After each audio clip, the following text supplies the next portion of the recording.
I mean, look, managing your emotions poorly, it affects your ability to think and perform.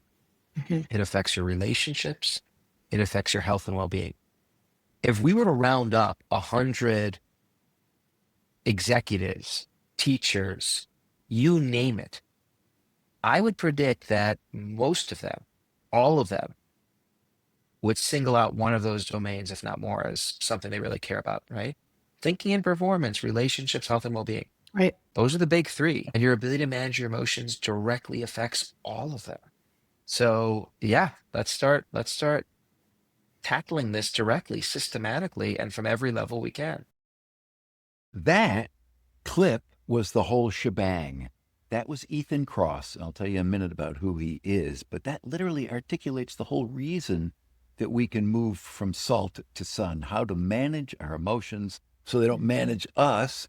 And he gives so many beautiful examples and techniques, all of which are good. Use the ones that work for you. Who doesn't want to improve their relationships, improve their thinking and performance, and improve their health and well-being? That's right. So let me just tell you who Ethan Kross is. He is one of the world's leading experts on emotion regulation, award-winning professor at the University of Michigan's Department of Psychology and its Ross School of Business. He's the director of the Emotion and Self-Control Laboratory and has participated in policy discussions at the White House, spoken at TED conferences and South by Southwest, and consulted with some of the world's top executives and organizations. And we are really lucky that he gave us this full hour to talk with us about all the different tools that we all can use to improve how to manage our emotions better. That's right. I first became interested in Ethan when he released his book, Chatter. Chatter came out during COVID. It was 2021. It's Chatter, the voice in our head, why it matters, which he just talked about in that clip, and how to harness it. And then Shift is his most recent book that just came out, Managing Your Emotions So They Don't Manage You. And how often do we let our emotions manage us? And that point is that there's so many different ways to manage our emotions more effectively. Mm-hmm. Pick the ones that work for you. As you listen to this or you read either of his books, you can use what works for you. Yeah. That episode is chock full of lots of tools. I Yeah. think that's what was interesting is the reminder too, is pick one, pick another one. There's so many that work and they work differently for each of us. And to your point, some don't work for you or me. Mhm. And so great, don't do that. Right. Do something else. Yeah. Yesterday, I learned a new one, which is the almond is the size of your amygdala, which is what controls our emotions. So I was keeping an almond in my pocket to remind me, Harry, you got this. And that's another technique I learned from him from Chatter, which is speaking to yourself in the third person in terms of self-talk is more effective than I got this. Just thought it was great. Salted or unsalted? It would happen to be a salted almond. But Mm. the point of this, all of these techniques to manage our emotions for all those good reasons, it is how we can become less salty. Perfect. Well, let's give a listen. Thank you, Ethan Kross. It has been quite some time since we first discovered you, but we have been, listening to you and reading both Chatter and Shift and listening to all of your interviews and podcasts from Andrew Huberman to one you just One you did, see. Yeah. one you So see. many.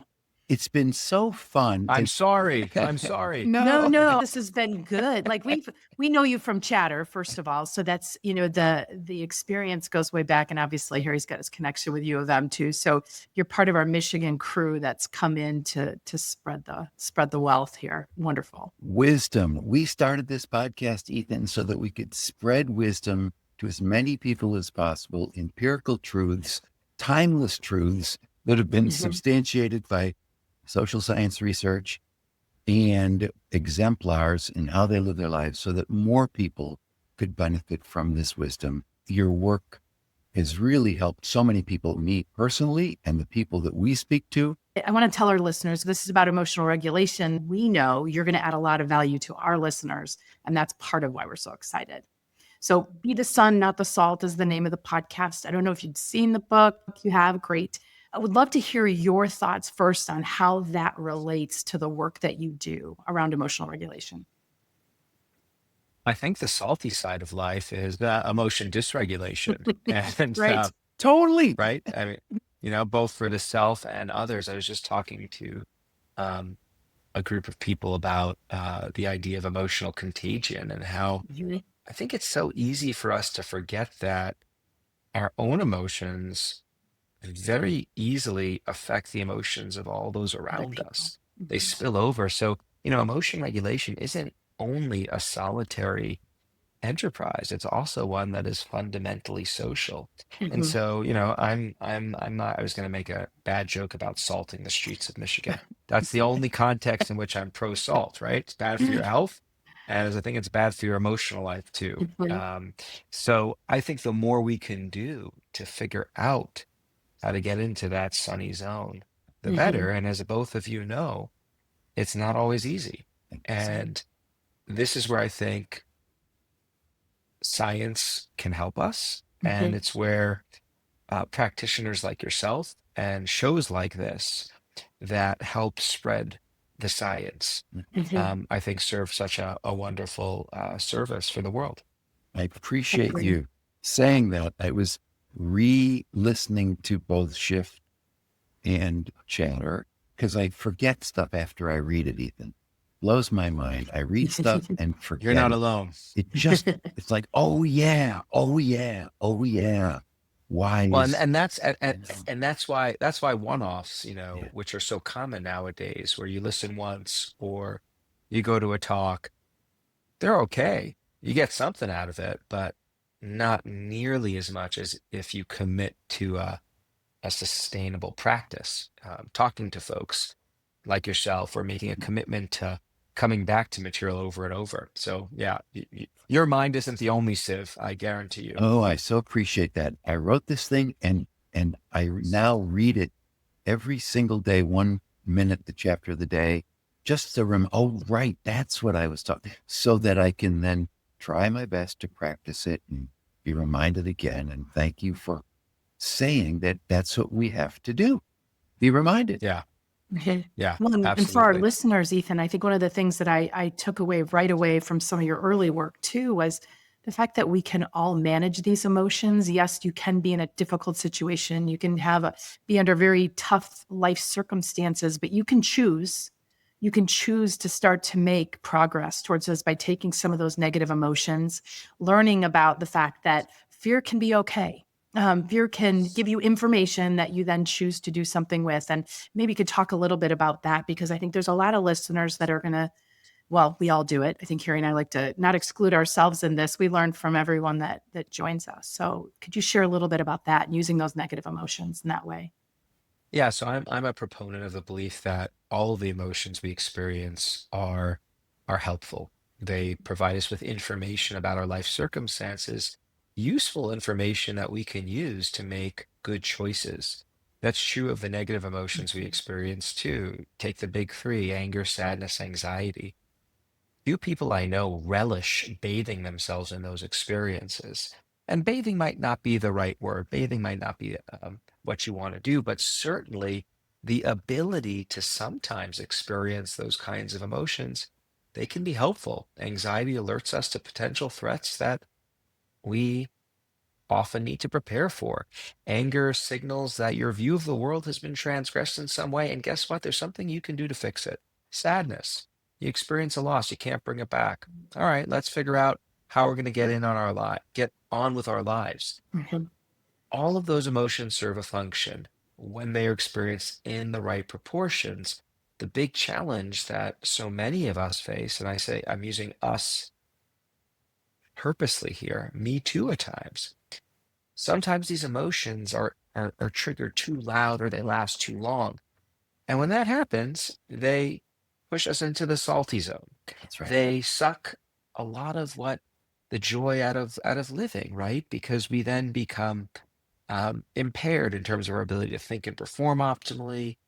We experience relational problems. Our health can suffer too. And so the real challenge is you have this capacity to feel these different things, and they can be helpful. But how do you keep those responses constrained? How do you prevent them from blowing up in ways that blow your life up? Um, and that's where science can provide a guide. That's where the tools come into play. We were talking this morning literally about that point, and that 9 times out of 10, people get salty when their emotional regulation is dysregulated, when they are hijacked and go down the dark road. And leaders in Right. particular, to your first point about emotional contagion, when leaders are salty, when leaders allow themselves to get taken down the dark road, they can really do a lot of damage to people, and they don't quite realize the damage they do. I love that you're That's right. pointing it out, and we want to help people. That's right. And I think so. Step one is just becoming aware of how this works. I think our emotional literacy, our collective emotional literacy, is pretty darn low. Yeah. Um, True. I often remark, you might have heard me say this before, I find it amazing that all of us have been experiencing emotions since before we were born. Like we experience emotions in the womb. And yet when I ask people for volunteers, hey, what's an emotion? You want to come up here and just define it for everyone? Most people, virtually everyone in the audience, thousands of people over the course of lots of presentations, are reluctant Okay. to avail themselves of that opportunity. Why do you That's think that that's is? that's striking to me because I think they don't. It's an experience that we we are deeply familiar with, but never stop to think about what's actually happening underneath the hood. Mhm. What does it actually mean to feel an emotion? You know, this goes back to where we started when we're talking about anger and anxiety. We often talk about those states as uniform evils, right? Strive to rid yourself of anger, Mhm. anxiety, and sadness. I have a book somewhere on my bookshelf. It's called like The Toxic Emotions. Toxic. Well, guess what? I'm probably not as successful in life. And I don't say life, I'm not talking about my success as a scientist or an author. I'm saying my success as a human being, Mhm. as a parent, if I don't have the capacity to experience a little anxiety or anger or sadness. The most powerful reminder of this that I find really resonates with people is to just have them think about physical pain, right? Who here likes physical pain? I loathe physical pain. I just came back from the dentist literally a couple of minutes ago. I need a procedure. The first thing I asked is, how much pain is it going to Yeah. cost, and what Yeah. can you do to reduce it? Um, so, but I understand its significance, and I'm not going to get rid of it. There are people born into the world every year. They can't experience pain Mhm. Mhm. Yeah. due to a genetic blip, Mhm. right? Their pain receptors don't operate the way ours do. When those people get their hands caught in the stove, they don't have any cue to tell them to pull it away. Those people end up dying younger Yeah. than those of us who can experience pain. So, number one, if you experience negative emotions at times, there is absolutely nothing wrong with you. There's everything right with you. That is the first, I hope, liberating aha that people take away from our conversation. Number two, if you don't want to keep experiencing those negative states, if you find them activating too loudly or lasting too long, there are things you can do about it. You can, in fact, shift how you're feeling. Sometimes it can be really easy to do it. Sometimes it can be really hard. As a general rule, the bigger the situation, the more there is at stake, the more challenging it can be to shift our emotions, but you can do it. And really believing that deeply to in your core is the fundamental first step for managing your emotions more effectively. When Right.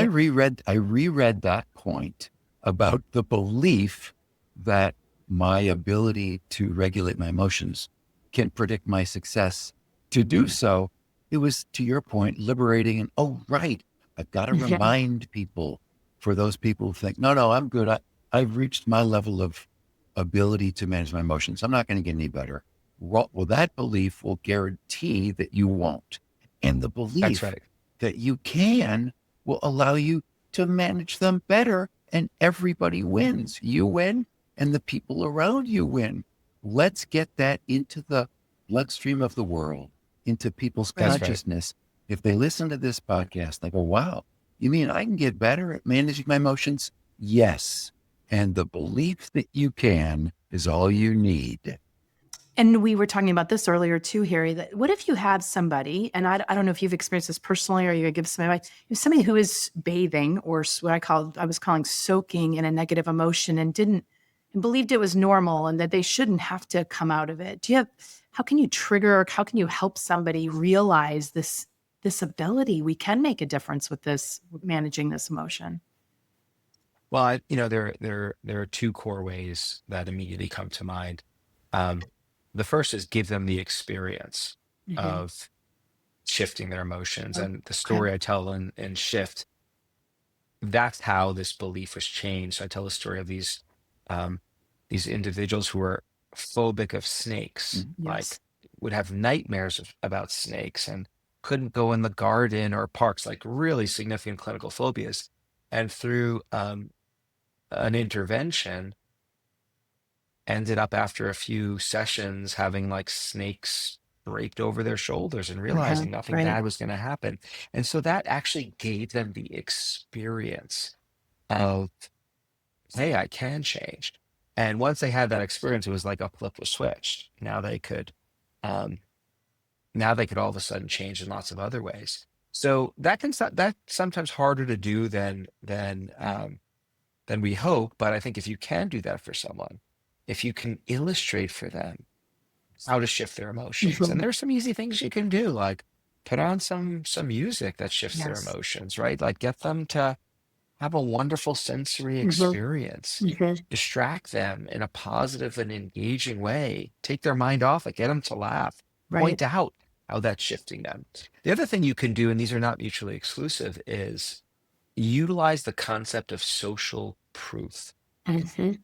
I find it quite remarkable that when people are struggling, and this is true like across the board, there's this almost reflexive desire to find out, has anyone else gone Went through through what that. I'm Yeah. going through? Mhm. Like people just want to know that they are not alone in the challenges that they are facing. They almost never are. That's number one. So once you provide people with examples of others who have not only experienced the challenges that they're dealing with, but also persevered through them, now you're giving them what we call social proof. And that can also be helpful for allowing people to realize that, hey, it is possible to feel differently about this. So I open Shift with a story about my grandmother and grandfather surviving the Holocaust. And as I've commented publicly before, there are times when I get challenged in some way, whether it be silly or more significant, and it feels all consuming. Oh my God, how am I gonna get what if this happens? What if that, all this stuff. And one of my go-to approaches for sifting my emotions in that circumstance is I jump into what I call my mental time travel machine. I set it to go back to the 1940s, and I get out and I hang out with my grandparents Mhm. just for a little bit. Mhm. And that instantly broadens my perspective. Mhm. And like I think to myself, like, you're worrying about this, Ethan? Right. Compared to. These two had their family slaughtered and were homeless Mhm. for 3 years. Like, come on. You- That's a shifter right there. So I love that. for people who want to read about his grandmother, it's an unbelievably beautiful story. To this day, that's how I tell people about Shift and you and why is a crooked letter. And it was wonderful to hear you use that. And you just did it again. You know, you did distant self-talk with Ethan. Come on. That's one I picked up during COVID from Chatter. Harry, you got this. It's one of those go-tos that I can use. So easy. It's really easy. Mhm. I have a question. Well, we're preparing all of our questions, in honor of Passover. What are the 4 questions I have for you? Um, what, I what, like that. I like that theme. what habits do you regularly engage in that make your emotional regulation easy? Hey, well, okay, I'm pausing because There's not, it really depends Yep. on, let me explain the groundwork I've done to make emotion regulation easier. Good. Sometimes it's still Hmm. sometimes it can be hard, but it's always possible and it always gets done. Hmm. So number one, I've done work ahead of time to build out if then plans. If this happens, then I'm going to use these one or three or five tools. Hmm. So the moment I detect an emotion, striking that I don't want to experience this intensely or this Hmm. for too long, I'll use distance self-talk. All right, Ethan, you got this, man. You're going to be okay. You'll be fine. So I use distance self-talk. I use mental time travel in two directions. Back, grandparents, I go forward. How are you going to feel about this when you're a grandpa, Ethan? Hmm. And I mix in distance self-talk. Yes. Um, so those are my go-tos. I also then have another layer, which is if it really feels like that's not taking the edge off, then I'll also call some of my chatter advisors up or my emotional advisors, people Hmm. who are in my life. They're not necessarily clinically credentialed, but they do two things. They listen and learn and empathize, and then they help me broaden my perspective. They help me see that big picture. Most of the time, that's all I need to do to weather it. If it's a really big, feels really big, the problem, and that happens every now and again, then I'll do something called expressive writing as well, which I find can be very useful. So what expressive writing involves is just sitting down with a journal and letting yourself go for about 10 to 15 minutes, not worrying about punctuation or grammar, and just working through the Hmm. experience in writing that you're dealing with. And what's wonderful about that science-based tool is it gives a structure to your experience. When we're in our heads, there are no guardrails that constrain how we think. Like I'm sure Sure. everyone here has at times started pinballing all over the place Hmm. in ways that have taken you to places that you didn't want to go Right. and likely wouldn't even want to admit out loud to You another went. person because they're so, oftentimes when we start getting lost in chatter, um, sometimes people don't even want to articulate out loud because it seems so preposterous when they Yeah. do. Hmm. Like, really? That's what you're worried? That's what you're thinking? Hmm. Come on. So, writing, the act of writing prevents us from doing a lot of that because when you write, number one, you write typically in sentences. Right. So there's a structure to the sentence. Hmm. And then one of the things you learn about writing when you're telling a story, which is effectively what you're writing, there's a beginning, a middle, and an end, right? In your head, there's Hmm. no end sometimes to our chatter Hmm. or our emotional problems. And so I'll reserve writing if I really need to bring down the hammer, so to speak. And typically that works. How I about the two of you? Oh Oh, it's a goodness. great question. I I mean, I use distance self-talk. I use Hmm. nature. I use the my green room people to give me perspective. Hmm. I I exercise. Um, those are my go-to always. Get outside, um, talk to somebody, and talk to myself in the third person. And I got that Yeah. from you. I always used Hmm. awe in nature, but The the third distance. person for sure. I mean, and I've been Yeah. talking about it ever since I read it, and I use it a Yeah. lot. I also don't do some stuff that I learned is not effective. I don't start eating. I don't vent because we both know venting is, not helpful. I don't engage in, you talked about this after the bomb threat or the threat at your school. I don't engage in gossipy. Don't you hate it when? And you know what else I can't stand? Um, what I don't do is just as important as what I do. And I got those from you as well. Yeah. Well, I'm glad you pointed those out because you're absolutely right.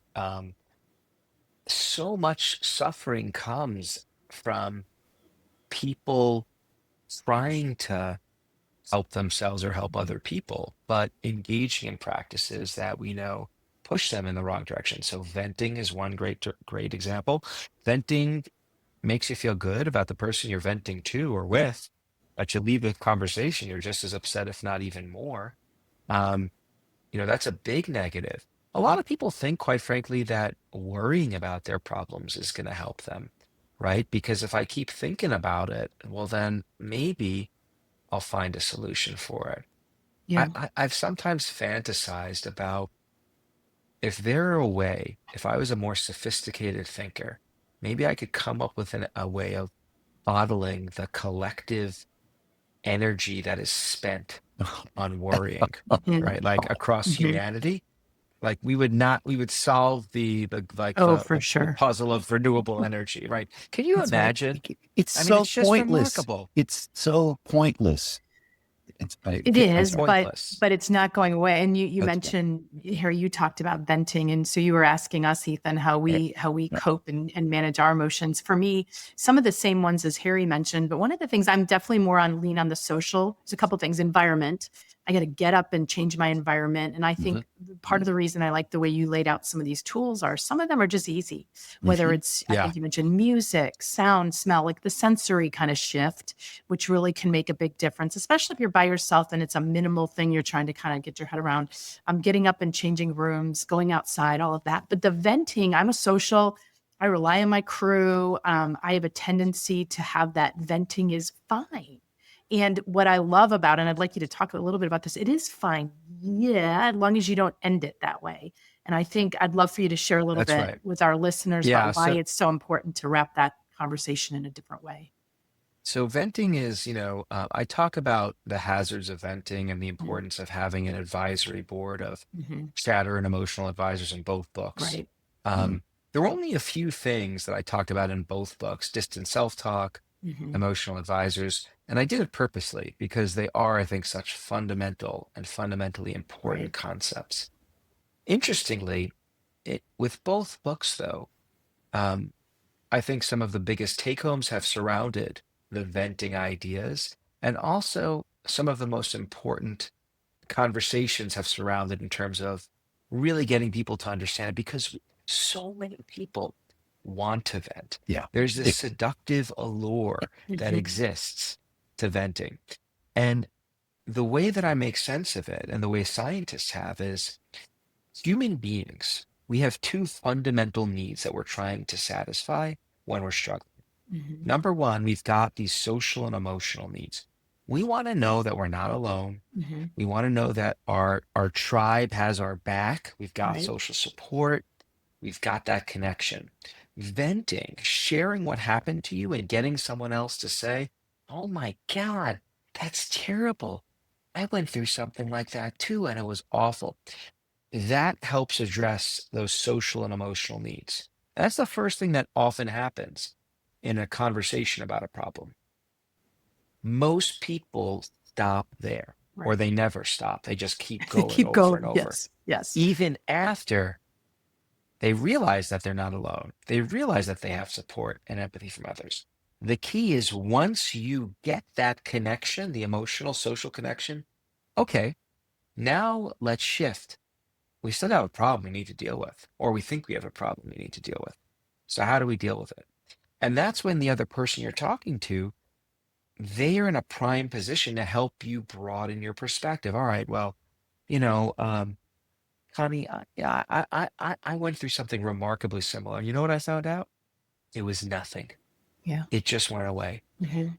And I had to resist the temptation to keep thinking about it, but it just poof disappeared. Or I seem to remember, Connie, that you went through something similar a couple of months ago. How'd you deal with that? Right. Or Connie, what would you tell me if I was struggling with this issue? Seriously, what would you tell me? So there are lots of things we can do in our advisory role to help shift the other person's perspective. Now, you said something else earlier that I just want to come back to. You talked about the simplicity of the tools we've been talking about. I completely agree. As I like to tell people, there's a lot of complexity behind the science that has been Right. utilized to understand how these tools work. What I love about them, you don't need a degree in anything to use them. You just need to know what they are. In some ways, it's similar to physical fitness.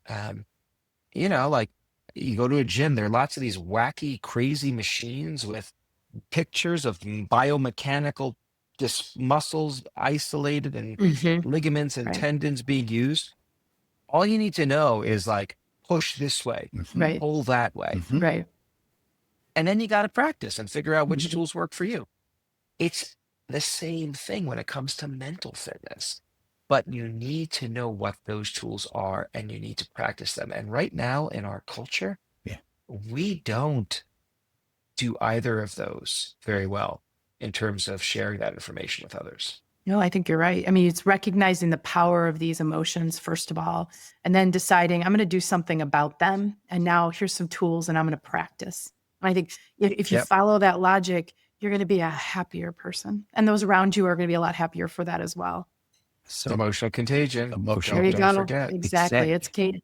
And so your work, this work, let's get more people to do more of that, to practice, identify, use, talk about, highlight every chance we get. Oh, there you go. You just did it. Well done. You can do that. It's That's not a right. bridge too far. It's not something theoretical. I have to learn how to do Mhm. practice. No, no. All you got to do is say, use your own name when you talk to yourself. Oh, I could do that. I want to know Yeah. what's easy. I mean, what are the easiest, lowest effort tools? You made a point. People are lazy. Good We're call. lazy. Make it easy for us. Don't make it hard. When you say the word practice, oh my God, exercise, just go for a Long. walk. You don't have to, Yeah. Yeah. you don't even have to do anything. Just go for a walk. The heaviest weight at the gym is the front door. Just go. Just get If on the it's Yeah. machine. Well, and the good news is there are lots of easy things. So, um, music is another one that I was late in the game to stumble on. I've of course been listening to music my whole life, but never really realized I could do it strategically. hmm So when I wasn't feeling great, I could put on the right playlist and have it push my mood in a particular direction. That's about as easy as you can get. right. Um, a lot of people intuitively understand this and sometimes abuse this.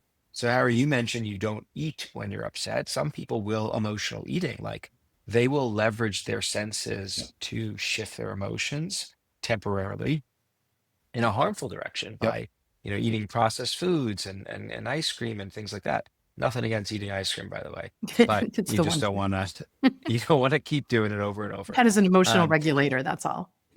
That's right. That's right.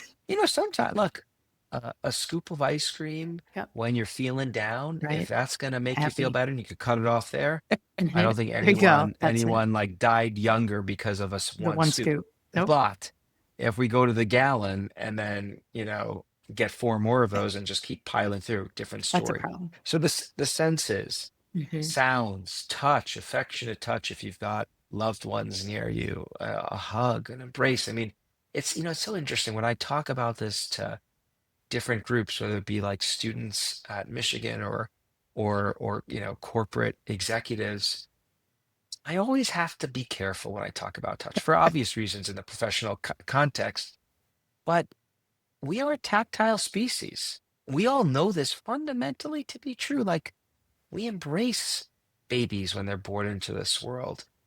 That desire to be touched in an affectionate way. I mean, that's another shifter. So with my kids, like my I have two daughters, like I'll just go over them. I'll just kind of like, put my hand on their shoulder or rub their back or give them a hug. And that's me regulating them, Hmm. right? This is a very primitive way that we can regulate one For another. sure. Yeah. So the senses are powerful tools. Um, mental time travel and distance self-talk, talking to yourself in the second or third person. Hmm. How am I going to feel about this next week? How does this compare to what Bobby and Papa went through? Those are powerful shifters. Those are also easy to use. I don't think going for a walk in the green space is a hard thing to do. I know. Hmm. I think that's pretty easy. I know. That is very consistent. After I stumbled on that research, I changed the way I walk to work each day. Mm. I made sure to take a slightly longer but more tree-lined path to work because of that, right? So I will force myself often to just go for a walk in our arboretum or wherever in Ann Arbor. And that makes Big that can difference. make a huge difference. That's easy too. Um, so these are all simple things you can do. Even sitting down to meditate, like meditation and expressive writing are probably two of the more effortful science-based tools that I've talked about. Focusing on your breath, for example, or a mantra for 10 to 20 minutes, or writing for 10 to 20 minutes. But it's 10 to 20 minutes. Right. Think for a second about how much time you're spending, Remunerate. you Yeah. know, in turbulence mode. Yeah. How much time? I'm going to ask you, Connie, think back to the last time you experienced some chatter, and you do it too. Harry, like, how much time Oh, did you spend too in that state? much. Was it Definitely. more than 10 minutes? Oh, yeah. I Oh, I have yeah. done more than 10 minutes, Oh, and yeah. I think the other point that you make is once you get done with that writing exercise, you're probably already feeling a little bit better. If you're ruminating for 10 minutes, you're not feeling better by the end usually. Well, it's not over. No. I'm Yeah, saying, it's not, I'm and still that's the going. thing. No. It's Yeah. ongoing. I That's mean, Yeah.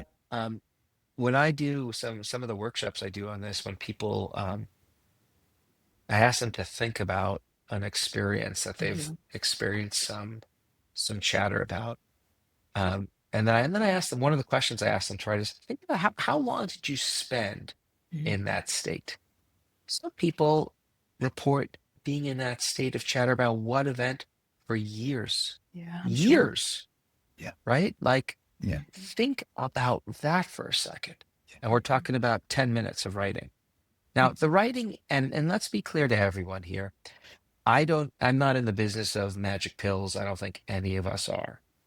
I think it is an insult to other people's lived experience to suggest that we have tools that are automatically going to take devastating life experiences and turn them into birthday parties with cupcakes and wonderful other treats.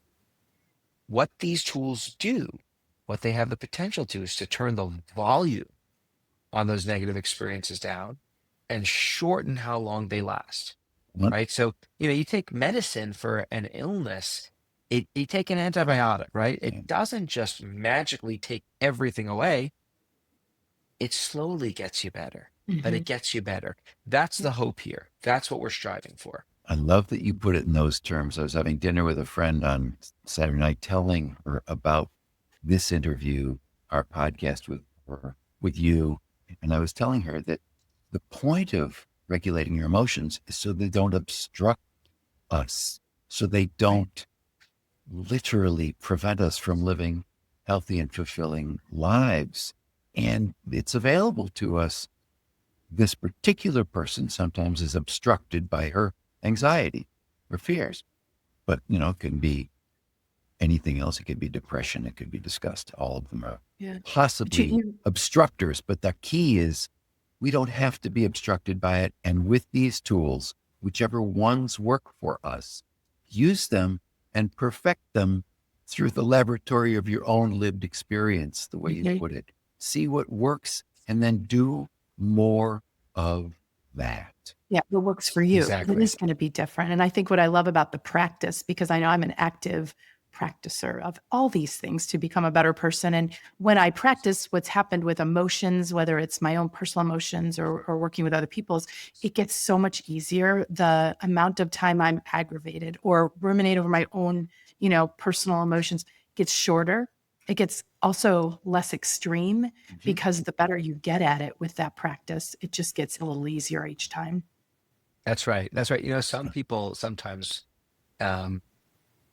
tell me that they can almost even see themselves at a fork in the road when something negative happens. And when they understand how emotions work in these tools, it's like they just make the decision, no, I'm not going down that path. And that Ethan's going to go down this other one. Yeah. That's it. Like, what I've always said about being the sun or the salt, in a split second, if you can get to, I'm not going there.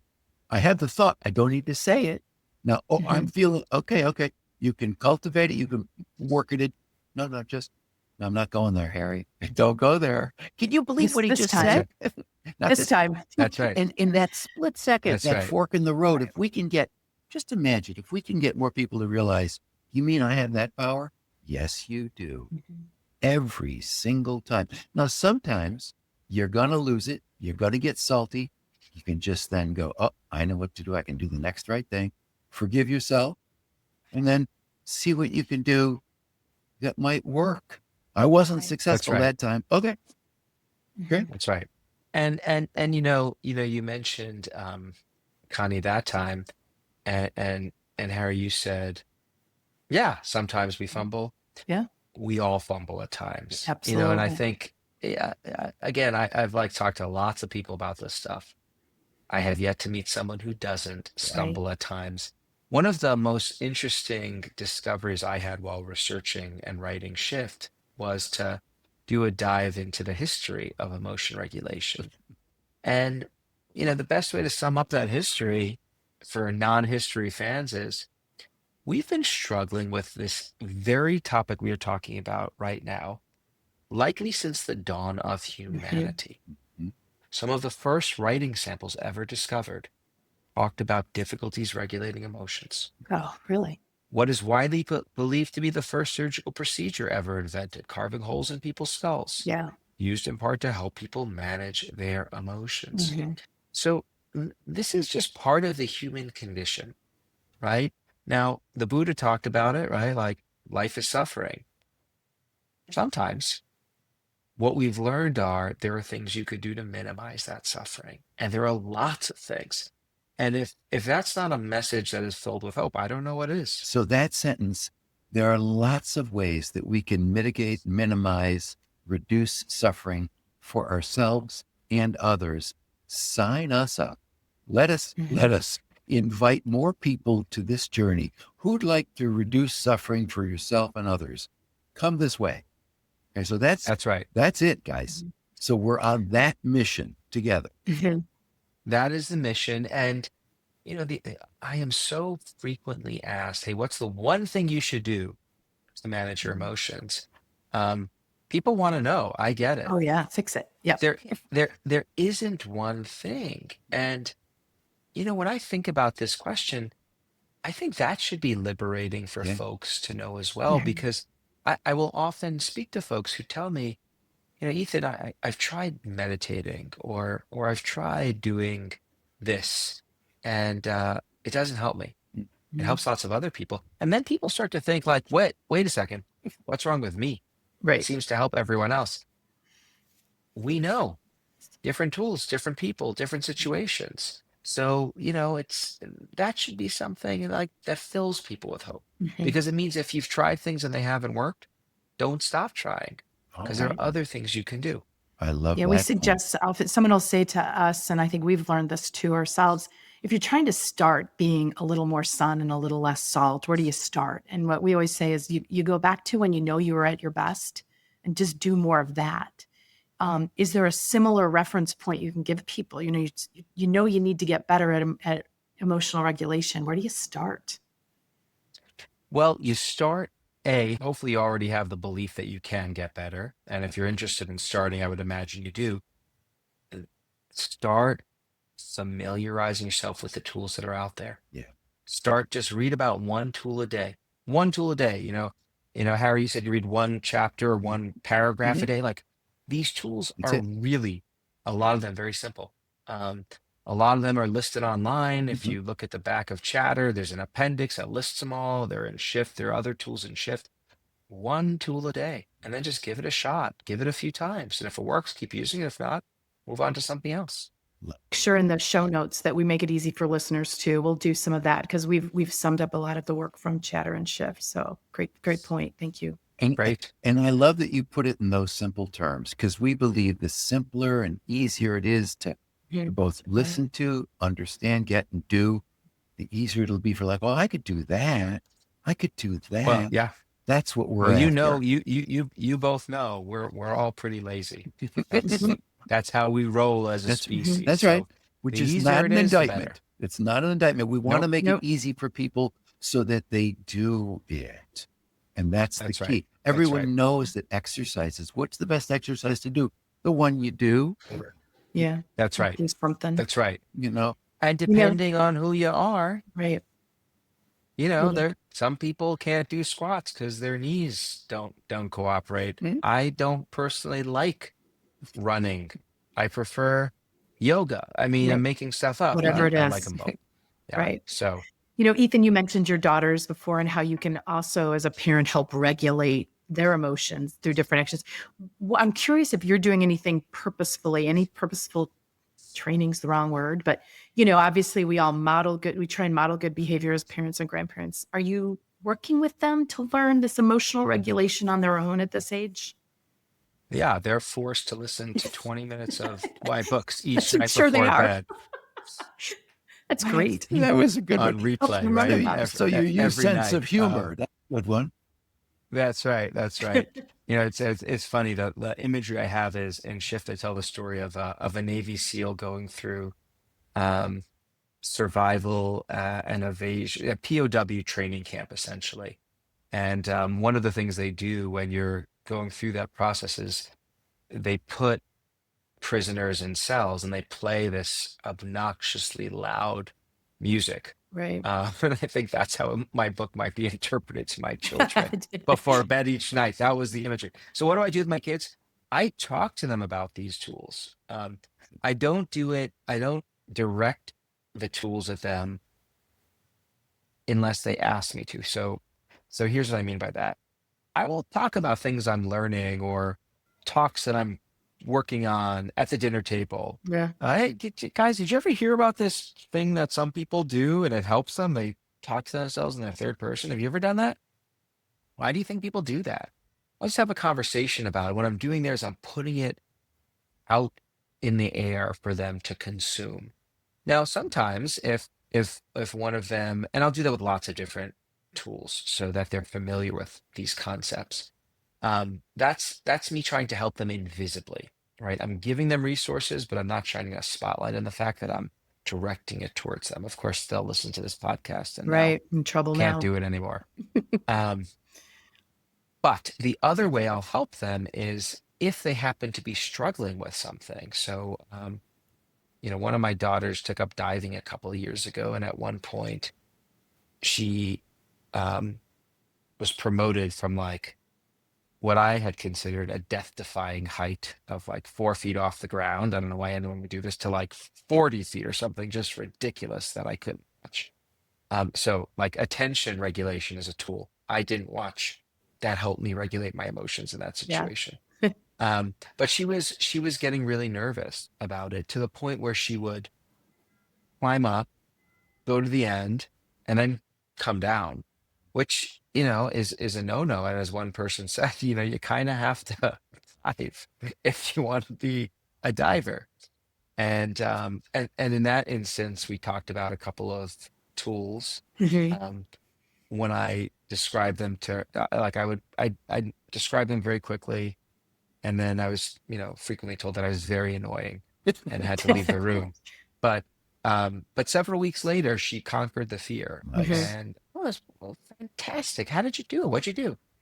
And then she basically just said, well, first thing I did is I got up there and I kind of I tapped my thighs a few times, slapped them, and then I said, Maya, you got this. I took 2 deep breaths and I did it. So basically, she performed a Spiritual. ritual, Mhm. did some breathing, distant Mhm. self-talk, Yeah. and executed. Wow. And it was, in my head, I was doing, Told you. Yeah, Parent yeah, yeah, win. yeah, yeah. But I Right. didn't do. I played it cool, Yeah, made it Yeah. yeah. fun for. You have to, because So you're going to I be think annoying for a lot of years, just in case you yes. didn't know Well, that. So they've already told me that. that's it. But here's the thing. Here's the thing, guys.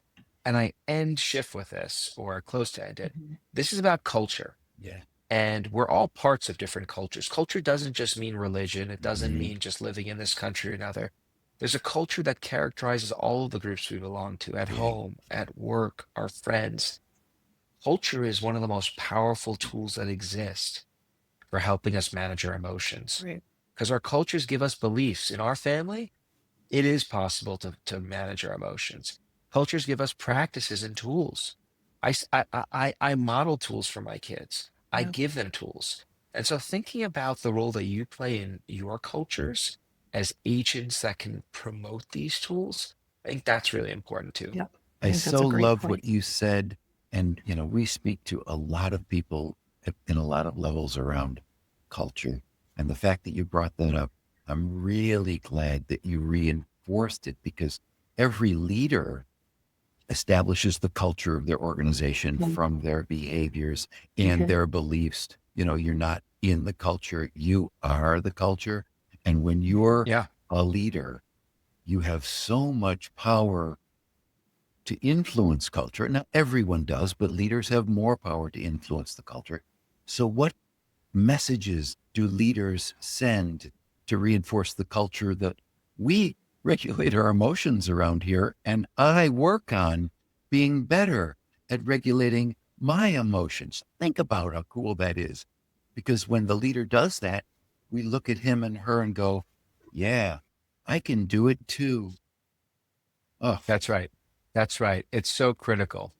Yeah, we're, Right. we're speaking the same language. I so appreciate this, and that we are successful at it. This isn't theoretical. Look at your daughter's ability to jump off that board. That's what we're talking about. What's the payoff? Everybody wins. Proud parent and joyous kid, an effective salesperson, and on and on. That's the joy of Everybody. this. And It's we're just not for everybody. done. Yeah, I mean, look, managing your emotions poorly, it affects your ability to think and perform. Mhm. It affects your relationships. It affects your health and well-being. If we were to round up 100 executives, teachers, you name it, I would predict that most of them, all of them, would single out one of those domains, if not more, as something they really care about on this planet, right? Thinking and performance, relationships, health and well-being. Right. Those are the big three. And your ability to manage your emotions directly affects all of them. So yeah, let's start tackling this directly, systematically, and from every level we can.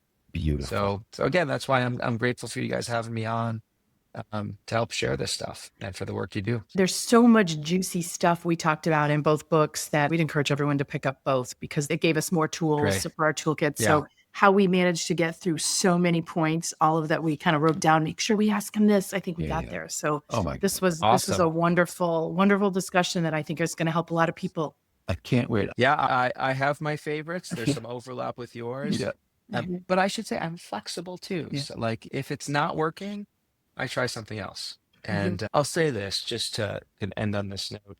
I am so grateful for knowing about these tools. Yeah. Like that is from the heart, genuine. Yeah. They really make a difference. They make a difference because I don't stumble through life trying to figure out what to do. It Right. doesn't mean I don't struggle. It means I don't stumble.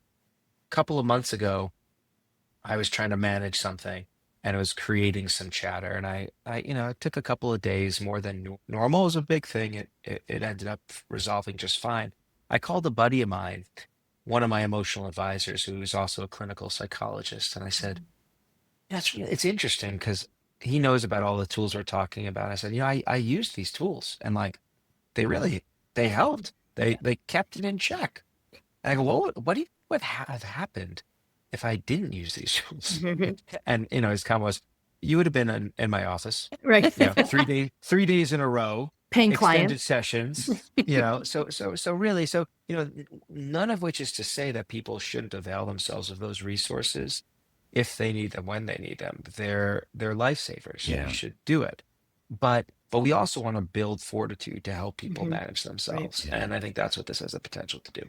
Sure does. And we say the same thing about the work, obviously, that we're doing is that these are tools for ourselves as well. And we're thankful Mhm. we have them in our lives, of which, Chatterhead was always part of as well. So do you have someone in your life? Obviously, we heard a little bit about your grandparents, which is something I'd want everyone to read about versus me trying to give you a synopsis. But do you have someone in your life that you think back on, present or past, that it was extremely heliotropic? Somebody who brought that sun, knew when they weren't sunny, how to fix it. Somebody that you'd wanted to share with us. Um, my dad was always very good at reframing things positively. Mhm. For sure, that was a great exemplar. Yeah, I think probably my dad. And yeah, there was always a logic to it growing up, like this notion that I remember in college, one of my best friends would, I tended to be pretty positively dispositioned in college and optimistic about things. Um, and this person was not. And he's like, it's like, and he called me by my last name. He's Cross. Why are you always so goddamn happy? And I would say, well, it beats the alternative. And it's a very simple reframe, but one that I do try to practice. Like it is that simple. Like it beats the alternative of being stuck in different states. And so I don't know, I think my dad helped with that, but I also stumbled on that, I think, Well, just you've been an myself. exemplar for us today and for our Totally. listeners. And we appreciate you and the time you've given all of us today. Please, Yeah, well, please know that. I goes both ways. It really, Thank you. really, I mean, we've been thinking about this for quite some time, and it's so wonderful to have finally met and chatted with you. And gratitude doesn't quite do it because, Well, we'll be sure to follow up on in good. person. We're all locals. Oh, Yep. what a great Harry, I idea. know you are, and Connie, you as well. Are you in Ann Yes. Arbor as well? Well, not Ann Okay. Arbor. I'm on the other side. I'm downtown Detroit, but living on the west side too of the state. So, Okay. but yeah, we're Okay. local. Okay, you count. So I we'll count figure for out a sure. time. For sure. Yeah, and I it know would where be Harry lives. criminal not to, given the And if you don't go to common Harry's interest, restaurant, like we can Yeah. always connect there over fish tacos or something like that. That would be fun. so. Oh, which Black Pearl downtown? is The Black Pearl. The oh, Black sure. Okay, yeah, know that very well. Well done. Well, we're about Delicious to, fish tacos. we're about to open our new expanded side in 3 weeks, right before Well, not graduation to brag weekend. on you, but obviously that restaurant was part of getting into the restaurant business with a psychologist. I mean, it was to really live the behaviors and the leadership Totally. skills and everything that he did and coached executives on. And so the fact that it's done very well for this long of a period of time through COVID and everything is kind of we always say it's a proof point for the work that we do too. Oh yeah, no, I mean it's a wonderful place. I didn't know it was expanding. Yeah. Where is it expanding You to? know, Starbucks, we took over and we're going to Ah. slide into the whole corner. So we will have the whole Mhm. corner of Amazing. that space. And it does allow me to practice this stuff with Mhm. thousands of customers and hundreds of employees and perfect strangers. And it really is a laboratory to practice this stuff all day long. So I appreciate the fact that we are local. I do know you. Mhm. Our paths will cross, and who knows what your next book will be and what form it'll take, but we're there to support you, brother. Mhm. Yeah, Absolutely. appreciate it. Appreciate it. Absolutely. Well, thank you Well, very thank much. you guys. Thank you. Take care. See ya. Thank you. You too.